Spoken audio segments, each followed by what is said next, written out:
The statements we're about to show you are from the Holy Quran, and is said to be the official, unchanged, pure word of God, revealed over 1400 years ago. Claiming to be the word of God is a heavy statement, and without proof, or if a single contradiction is found within the book, the apparent word of God will be proven false. So without further ado, let's put the book to the test. In the 23rd chapter, titled The Believers, from the 12th to the 14th verses, God is said to give a detailed description of how the human being is formed. It begins by saying, "We then placed him as a sperm drop in a place of settlement, firmly fixed.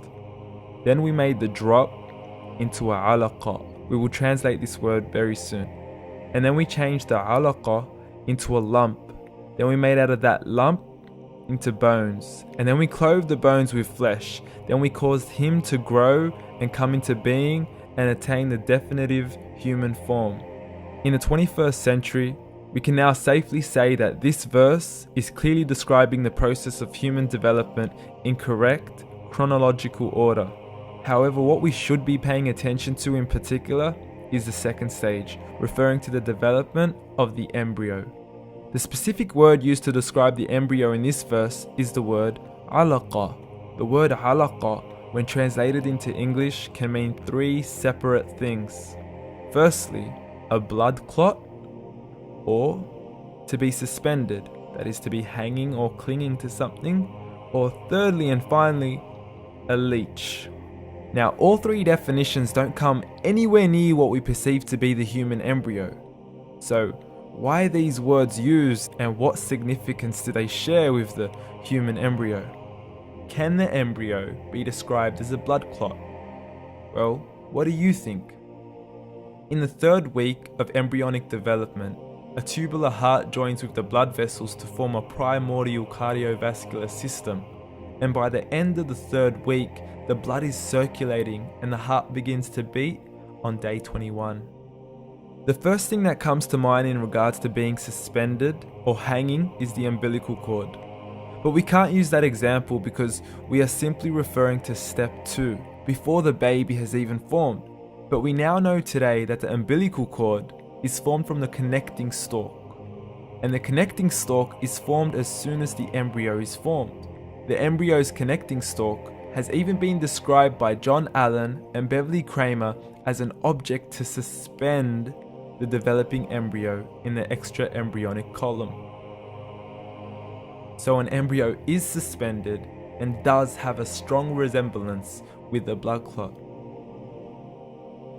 What on earth would an embryo have to do with a leech? Figure A shows the structure of an embryo at 25 days. Figure B shows a leech. Now please note once again that the embryo in this stage is no greater than the size of a kernel of wheat. This is an X-ray of the embryo at 22 days. This is the internal structure of a leech. It's mind-blowing stuff, but you still haven't seen anything yet. This is the head of the embryo at 22 days. The detail you are seeing right now is absolutely impossible to be seen with the human eye and can only be seen with a microscope. This is the back end of a leech. There's no other words used to describe this other than mind-blowing. The pictures we have shown you are impossible to be seen with the human eye or even to be predicted by the human mind. Once again, the verses we have shown you were revealed over 1400 years ago to a man who couldn't read nor write. Are these the words of God? Descriptions of the human embryo in the Quran cannot be based on scientific knowledge in the 7th century. The only reasonable conclusion is that these descriptions were revealed to Muhammad from God, from God, from God, from God, from God, from God.